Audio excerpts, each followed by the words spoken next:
La iglesia debe procurar conocer a Dios más que sentir a Dios. Los sentires son pasajeros, el conocimiento nos lleva a una gracia plena. Los sentires se tienen por medio de manipulaciones humanas.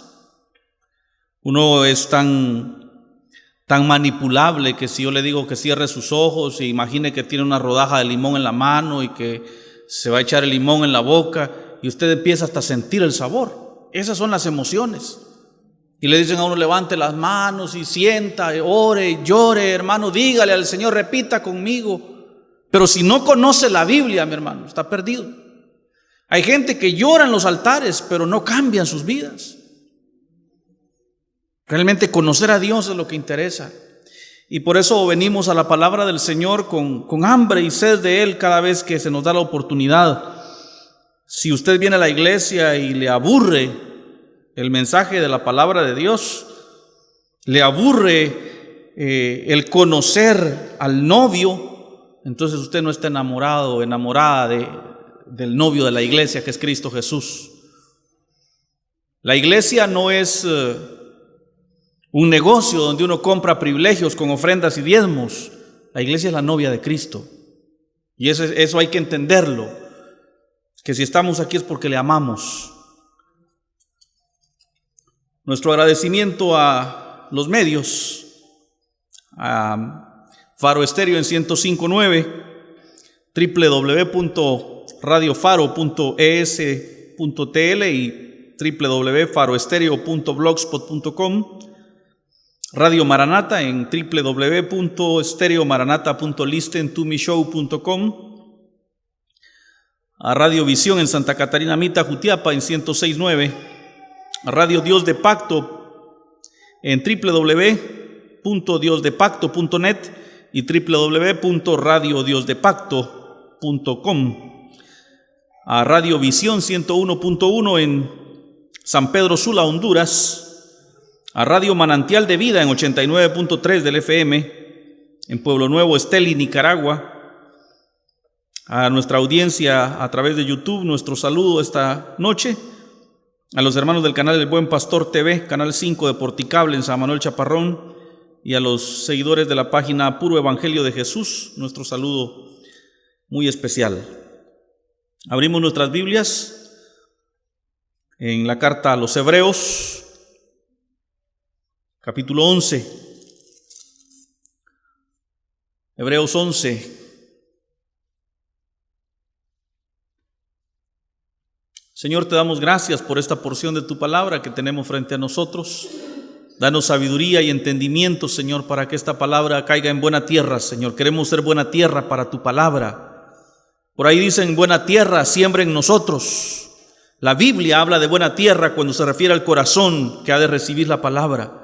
Y nosotros queremos ser esa buena tierra, Señor, donde tu palabra fructifique y lleve a 30, a 60 y hasta 100 por uno, Señor. Toma esta palabra, Señor, habla por boca de tu siervo, ignora mi imperfección humana, mis defectos, mis pecados, mis faltas. Solo mira, Señor, cuánta necesidad tenemos de ti, Señor, de conocerte más, de ser edificados en ti, Señor.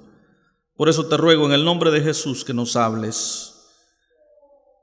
Dispón nuestro oído, Señor, nuestro entendimiento, y que tu palabra cumpla tus propósitos en nosotros. Amén. A este se ha dado por llamar el capítulo de la fe.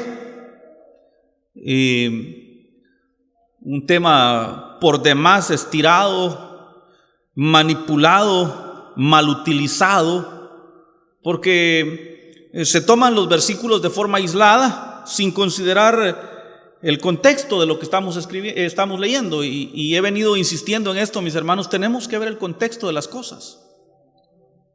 ¿Por qué sucedieron? ¿En qué momento sucedieron? ¿Quién ordenó que se dieran? ¿A quién se le dio la orden? Eso, mis hermanos, nos lleva a entender el propósito de Dios y no a ser religiosos, manipuladores de la palabra y manipuladores de la gente a través del texto bíblico, porque como la Biblia dice, entonces hágalo. No, pero lea el contexto, a lo mejor está malinterpretando lo que el Señor dice. La carta a los hebreos toda, mis hermanos, es una carta que no está dirigida al pueblo gentil, no está dirigida a nosotros, está dirigida al pueblo de Israel, a los judíos. Aunque su enseñanza es propia para nosotros, el momento en el que se escribe esta carta es el momento en el que hay una lucha entre el judaísmo y el cristianismo, entre guardar la ley o creerle a Cristo. Y oiga, voy a repetir esto, entre guardar la ley o creerle a Cristo. Y es ahí, en ese contexto, que surge el capítulo 11, donde habla de creerle a Cristo. Creerle a Cristo por nuestra salvación. Creer que Cristo es todo para nosotros. Creer que Cristo, mis hermanos, pagó en la cruz del Calvario precio que usted y yo no podíamos pagar. Que su sacrificio es suficiente para nosotros y que nuestra vida está asegurada, que nuestra vida es feliz, que nuestra vida lo encontró todo en Cristo. Usted puede ahorrar mucho dinero y tener cuentas gordas en el banco, una parcela en el Petén, buenos carros, pero la vida es tan efímera, mis hermanos, que uno vive aquí en esta tierra sin mucho 70 años. Y luego pasan, dice Moisés en el Salmo 90, luego pasan y volamos. Pero mis hermanos, tener a Cristo marca la diferencia, porque tener a Cristo no es tener un carro. El carro se termina o uno se muere. Tener a Cristo no es tener una casa, porque la casa se queda cuando uno se muere. Se la quita el banco, algo sucede, pasa un terremoto y se le cae. Pero tener a Cristo, la casa es efímera y pasajera, Cristo es eterno. Hermanos, tener a Cristo es el más grande bien que nosotros podríamos tener. Tener a Cristo, mis hermanos, es el todo del hombre, es el todo del ser humano. Y cuando el apóstol escribe a los hebreos y habla de, es pues la fe, la certeza de lo que se espera, la convicción de lo que no se ve, está hablando de esa confianza en Dios, de ese esperar en Dios, de ese descansar en Dios. Dice que por la confianza que los antiguos tuvieron en Dios, alcanzaron buen testimonio. Mis hermanos, el capítulo 11 de Hebreos no habla de creerle a Dios por dinero, por casa, por carros, por propiedades.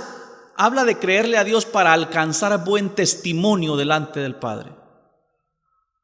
El centro del capítulo 11 de Hebreos es alcanzar buen testimonio delante de Dios. ¿Cómo alcanza buen testimonio el hombre delante de Dios? Otra vez tengo que repetir esto que a algunos no les gusta oír, pero que en definitiva es la verdad. Somos pecadores, incapaces de llenar las expectativas de un Dios todo santo. Y la única manera en la que hayamos buen testimonio delante de Dios es confiando en su Hijo Jesucristo.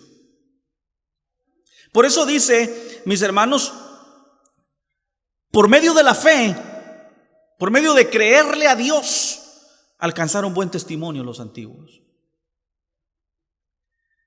Y mis hermanos, la única manera de agradar a Dios, que de hecho el versículo 6, en el cual he fijado mi atención esta noche, dice, sin fe es imposible agradar a Dios.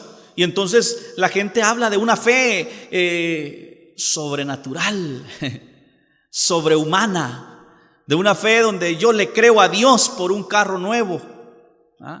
Créale a Dios. Es que usted, ¿por qué no le ha creído a Dios? Créale a Dios por su sanidad, le dicen. Ya no se tome esas pastillas, créale a Dios. Y se mueren por no tomarse su medicamento. Porque hemos confundido el creerle a Dios. El creerle a Dios, mis hermanos, es Cristo, es su sacrificio, es su muerte, Es que yo ya no necesito hacer obras para ser salvo. Es que yo no necesito una casa de 2 niveles para ser feliz. Yo lo que necesito es a Cristo. Yo no necesito una cuenta bancaria, yo necesito a Cristo. El ser humano lo que necesita es a Cristo Jesús. Si la necesidad del hombre hubiera sido dinero, Dios hubiera mandado maletas de dinero. Pero la necesidad del hombre era salvación, y entonces nos mandó a su Hijo a morir por nosotros los pecadores. Esa es la diferencia. Dios nos dio a Cristo, porque esa es la necesidad del hombre.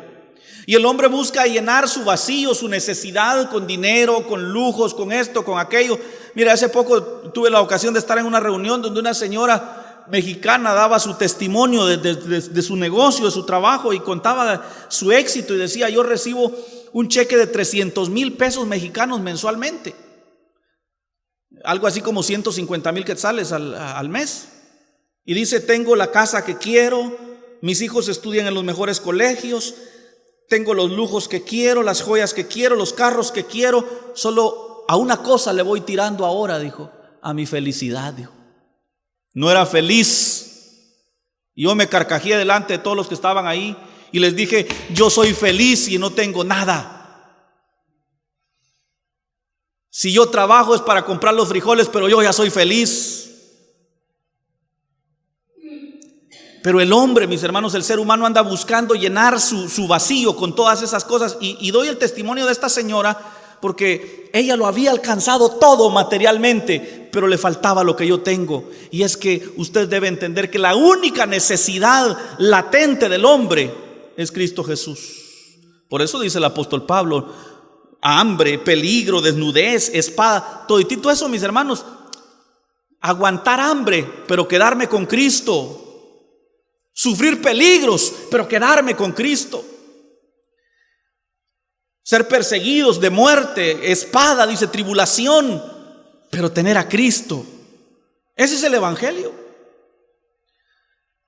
Y los hombres que se narran en el capítulo 11 de Hebreos, mis hermanos, si usted lee detalladamente, no dice que le creyeron a Dios por una casa, por un carro, por un mejor empleo. Oiga cómo dice: por fe entendemos que fue constituido el universo por la palabra de Dios, de modo que lo que se ve fue hecho de lo que no se veía. Está hablando de la fe que de alguna manera nosotros debemos tener para recibir el texto bíblico.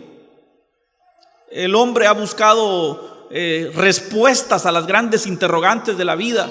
¿De dónde viene el ser humano?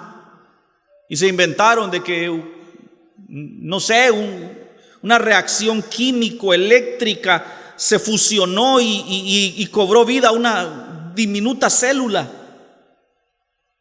que después se convirtió en sanguijuela. Después le salieron patillas y fue rana. Después le salieron pelos y fue ardilla. Después caminó erguida y era un simio. Luego botó el pelo y fue un hombre. Y esa es la teoría de la evolución. Busca respuestas, pero nosotros por la fe entendemos que el mundo que ahora existe fue hecho de la nada a la sola palabra de Dios. ¿Lo acepta usted así? ¿Quiere usted creer en la creación o en la desvolución que los hombres proponen? Y digo desvolución porque Dios lo hizo todo perfecto y el hombre desvolucionó. El hombre era hombre. El varón era varón. Ahora ha desvolucionado y va degradando su aspecto cada vez, en su forma de vestir, de andar, de hablar, de conducirse, y hasta llegan a creer que son mujer. Y aunque les cuelgue aquello allá en medio, no, es de más, ellos están persuadidos que son mujeres. Pero nosotros por la fe creemos lo que la palabra de Dios dice: varón y hembra Dios los creó. Esta fe es la que nos hace tener buen testimonio delante de Dios. Abel ofreció a Dios más excelente sacrificio que Caín, por la fe. ¿Y qué consiguió con eso? Ser rico, ser famoso, ser importante. simplemente fue justificado delante de Dios. Lo que nosotros necesitamos es que Dios nos considere justos. Y esa justicia no está en nosotros, está en el sacrificio de su Hijo Jesucristo. Por eso nuestra fe está en Él. Dice, por lo cual alcanzó testimonio de que era justo, dando testimonio de sus ofrendas, y muerto aún, nos exhorta a nosotros. ¿Sabe cuál era la diferencia entre la ofrenda de Caín y la de Abel? Yo muchas veces me pregunté eso. Y en la escuela dominical, cuando hice esa pregunta, me dijeron, porque Caín tenía que haber ofrecido una oveja y ofreció frutas. No. El Señor no mide tu ofrenda en virtud de la calidad monetaria o física de lo que das. Lo que pasa es de que Abel estaba confiando en Dios y Caín estaba dando por obligación, como muchos dan por obligación hoy para que les den privilegios en la iglesia, ¿verdad? Les recuerdo, la iglesia no es un negocio, es la novia de Cristo. Por la fe Enoc fue transpuesto para no ver muerte y no fue hallado porque le transpuso Dios. Y antes que fuese transpuesto, oiga, tuvo testimonio de haber agradado a Dios. ¿En qué consiste el capítulo 11 de Hebreos? ¿En la fe o en alcanzar buen testimonio delante de Dios? El capítulo 11 de Hebreos, mis hermanos, habla de cómo tener buen testimonio delante de Dios, y es confiando en el sacrificio de su muerte, es confiando en su sangre bendita y preciosa, es descansando en sus promesas, mis hermanos.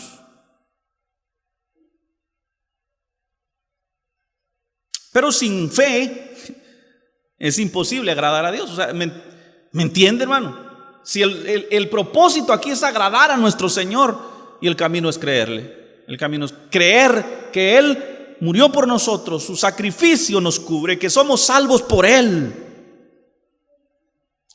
De tal manera que aquel que se acerca a Dios tiene que creer que Dios existe y que es galardonador de los que le buscan.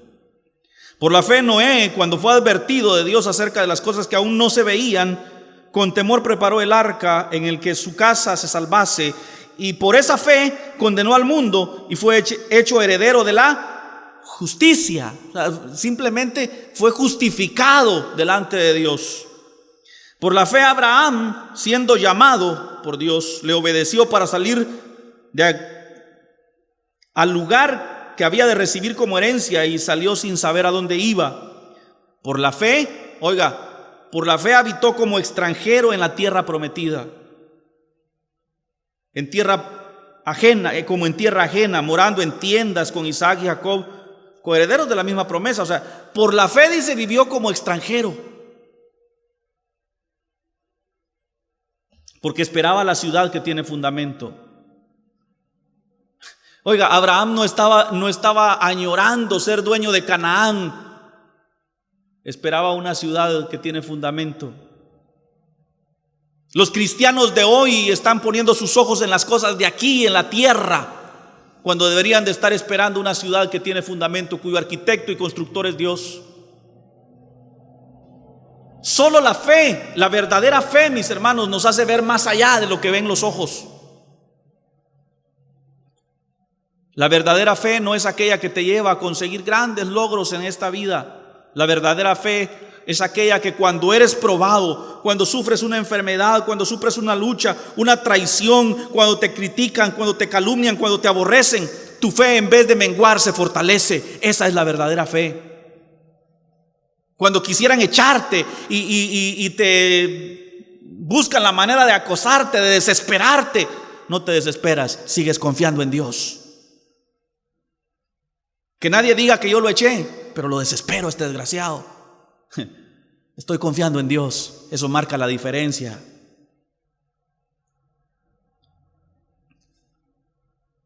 Por la fe también la misma Sara, siendo estéril, recibió fuerza para concebir y dio a luz aún fuera de tiempo de la edad, porque creyó. ¿Qué es lo que creyó? Que Dios es fiel Eso es lo que nos hace, mis hermanos, hallar buen testimonio delante de Dios. Creer que Él es fiel, creer que Él cumple sus promesas, creer que su sacrificio es suficiente para nosotros, creer que ya no tengo yo por qué afanarme, sino descansar en su sacrificio y obra perfecta. Por lo cual también de uno, y casi muerto, Abraham, salieron como las estrellas del cielo en multitud y como la arena innumerable que está en la orilla del mar.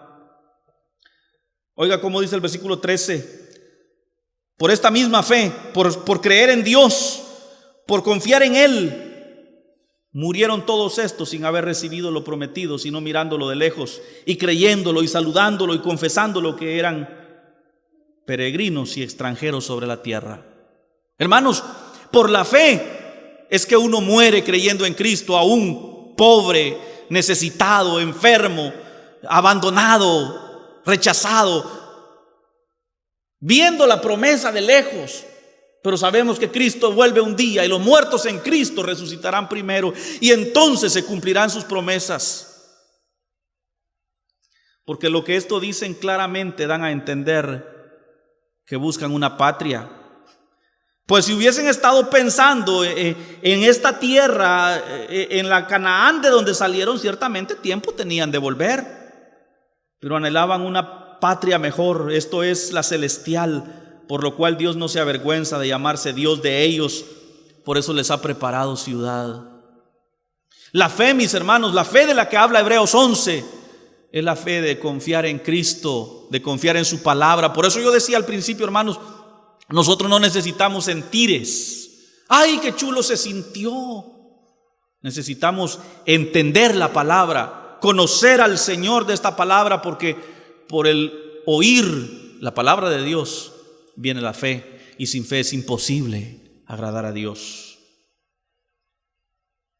Por la fe Abraham, cuando fue probado, ofreció a Isaac, y el que había recibido las promesas ofrecía a su unigénito, habiéndosele dicho: en Isaac te será llamada descendencia, pensando que Dios es poderoso para levantar aún de entre los muertos, de donde en sentido figurado también le volvió a recibir.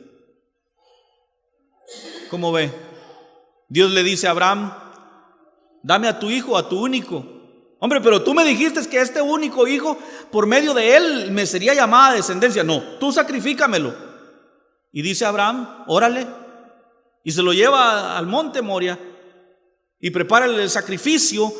Y dice que la fe de Abraham era tal que había creído que si Dios le había prometido que en Isaac le sería llamada descendencia, lo iba a sacrificar y Dios tenía que resucitárselo. Así lo creía Abraham. ¿O no dice así? Pensando que Dios es poderoso para levantar aún de los muertos. ¿Cuántas veces, mis hermanos, nuestra fe tiene que ser probada? ¿Cuántas veces tenemos que ser atribulados en esta vida?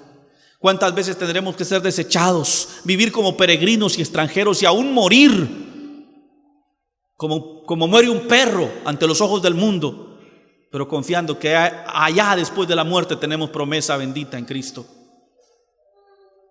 Por la fe bendijo a Isaac y a Jacob y a Esaú respecto a cosas venideras.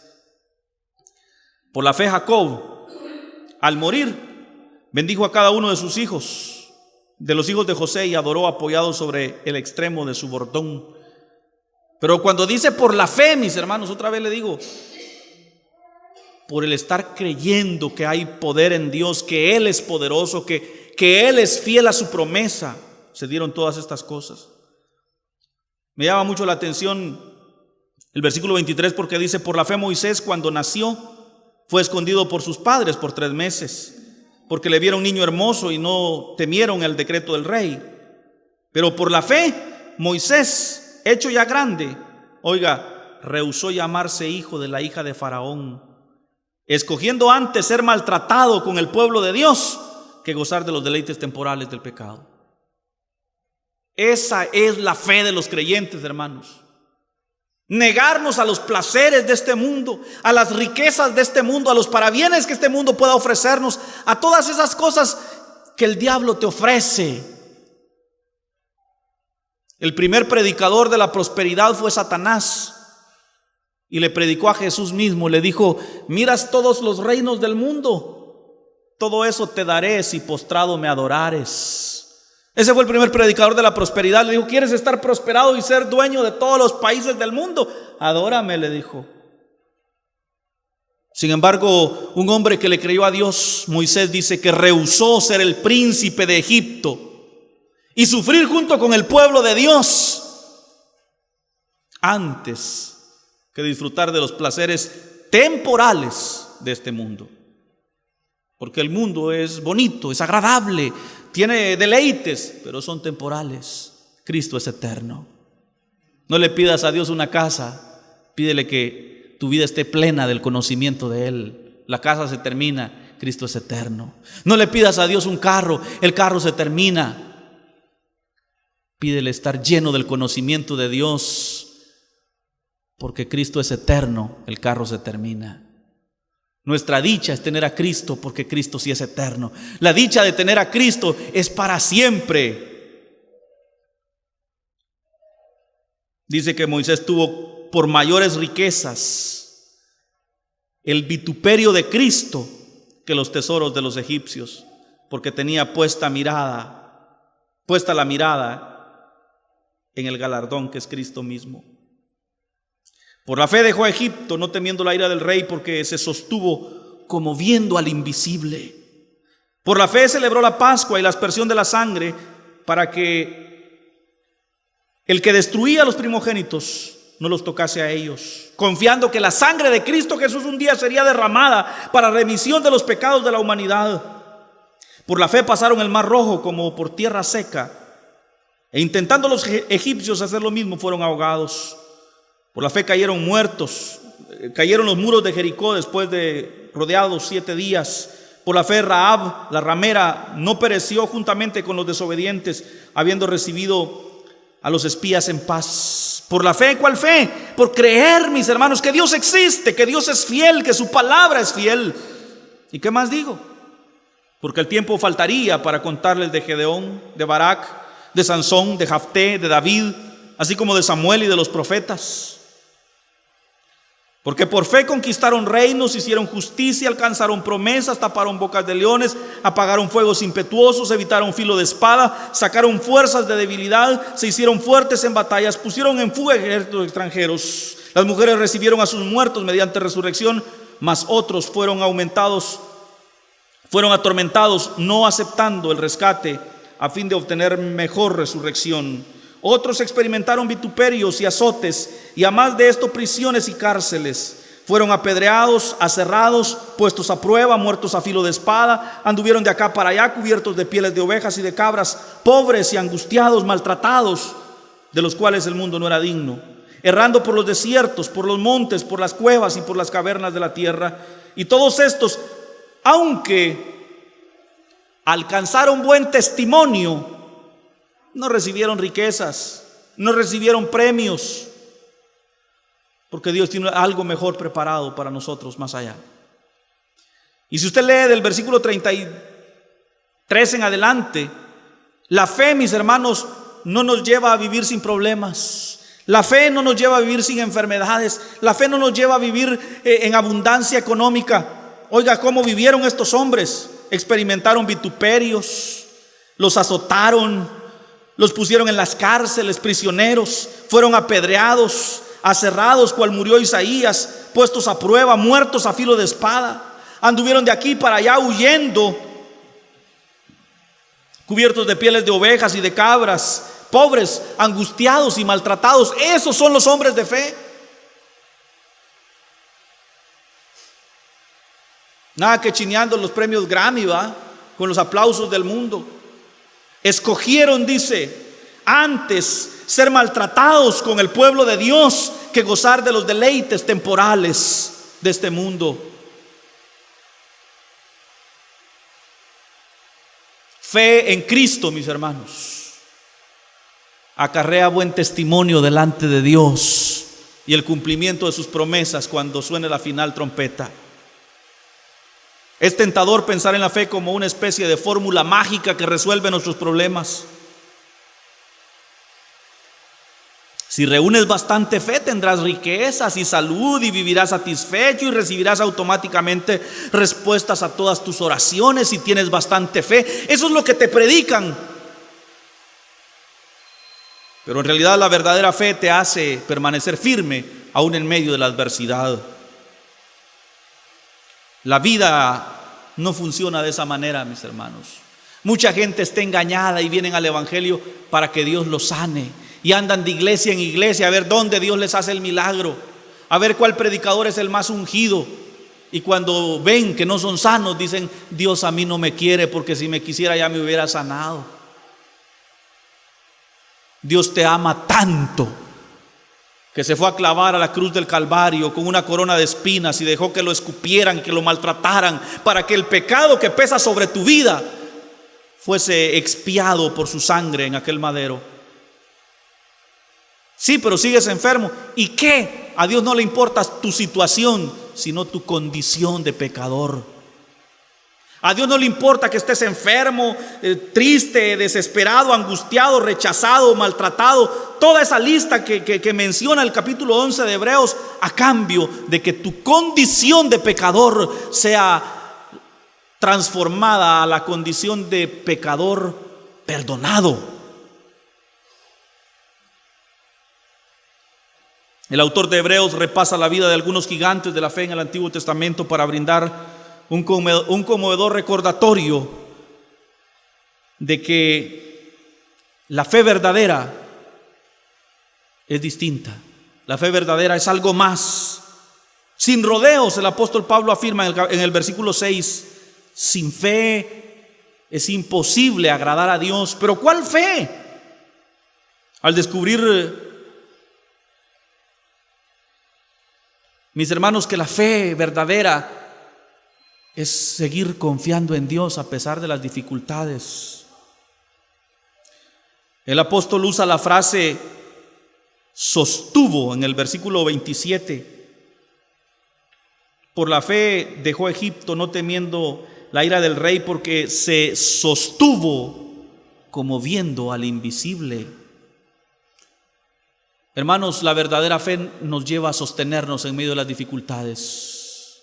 La verdadera fe es la que nos mantiene firmes en medio de la adversidad. ¿Cuántos a mitad del camino regresan al mundo y dicen: yo ya no puedo? Ese evangelio que predica el hijo de don Rufino mucho cuesta. Su fe no era legítima, pero la fe verdadera, mis hermanos, te sostiene. Por eso dice el apóstol: se sostuvo. Como resultado de la fe, uno se sostiene. Muchos vienen a la iglesia, levantan la mano, vienen al altar, derraman sus lágrimas, lloran, los bautizan, los meten pecador seco y sale pecador mojado, pero a los pocos días van de regreso para el mundo porque su fe no era legítima. No le habían creído a Dios.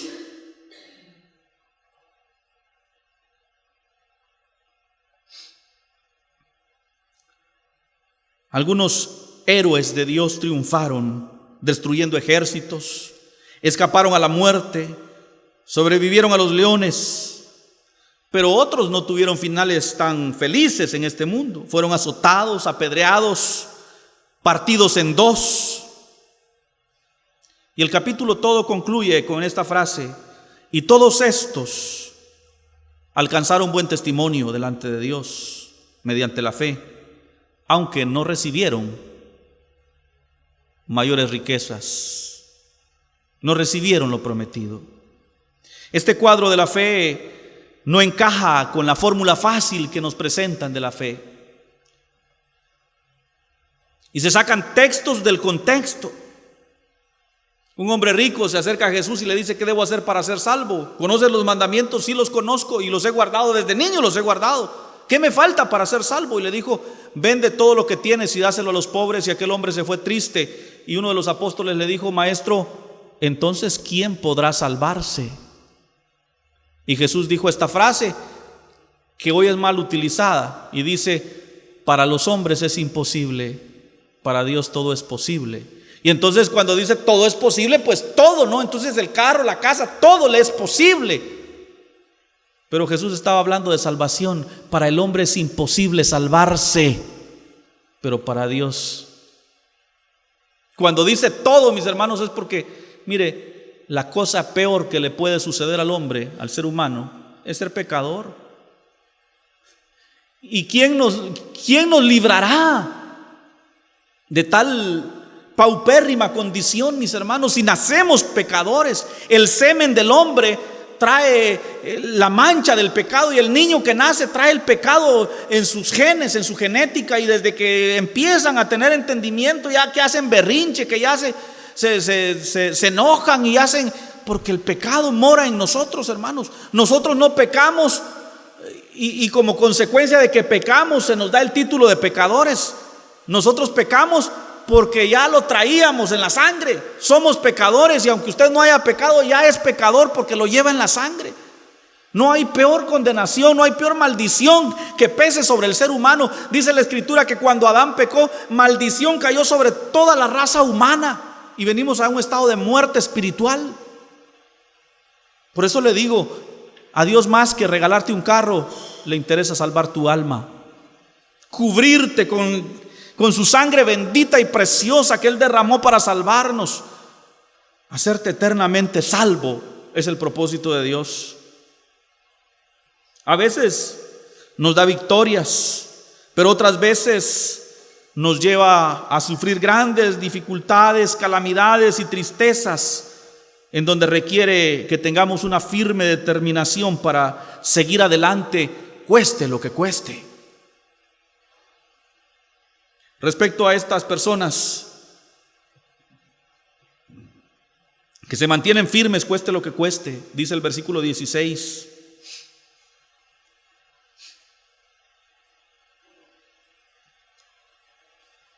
Dios no se avergüenza de llamarse Dios de ellos, y por eso les ha preparado una ciudad, la Nueva Jerusalén. Nuestra fe descansa en la convicción de que Dios tiene el control, de que sea que vivamos o que muramos, Dios tiene el control.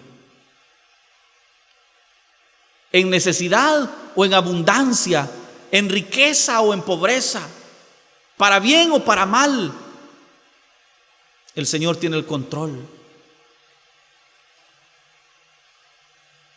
El Señor tiene el control.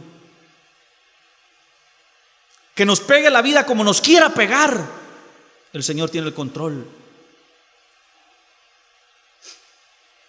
Algunos presentan el evangelio como: si usted hace lo mismo que yo hago y es santo, nada malo le va a pasar, aprenda conmigo. Suceden tantas cosas en la vida, mis hermanos, y Dios siempre tiene el control. Cosas buenas y Dios tiene el control, cosas malas y Dios tiene el control, cosas felices, Dios tiene el control, cosas tristes, Dios tiene el control. Dios tiene el control, y su propósito es salvar tu alma. ¿Para qué quiero riquezas? ¿Para qué quiero el mundo? ¿Para qué quiero los reinos del mundo? Cuando me basta que Dios no se avergüence de llamarme su hijo. ¿Con cuál se queda? ¿Con los reinos del mundo? ¿O quiere conmigo llamarse hijo? Hijo de Dios. Dios tiene el control, mis hermanos. Él cumplirá sus promesas. Si no las cumple en esta vida, las cumplirá en la venidera, pero Dios es fiel. Si no vemos la nuestra en este suelo, la veremos allá. Si no miramos la nuestra en este suelo, lo veremos allá. Y esa es la fe que nos sostiene. Y esa es la fe de la cual dice la Escritura: sin fe es imposible agradar a Dios. Señor, dame fe para confiar en ti. Óigase, dame fe para confiar en ti. No estoy hablando de casas, de carros, de bienandanza, de que todo salga bien. No, Señor. Danos lo que tú quieras darnos, poco o mucho, rico o pobre, feliz o triste, angustioso, doloroso, o liviano y placentero. Cualquiera sea tu propósito, Señor, danos, pero danos el confiar en ti en medio de cualquier situación de la vida. En la abundancia y en la escasez queremos confiar en ti, Señor, descansar en ti, en tus promesas, en tu fidelidad, en tu sacrificio, en tu muerte, en ti, en ti, en ti, solamente en ti, Señor. Queremos fijar nuestra mirada, nuestra confianza, nuestra esperanza en ti, Señor. En el nombre de Jesús te lo pedimos. Amén.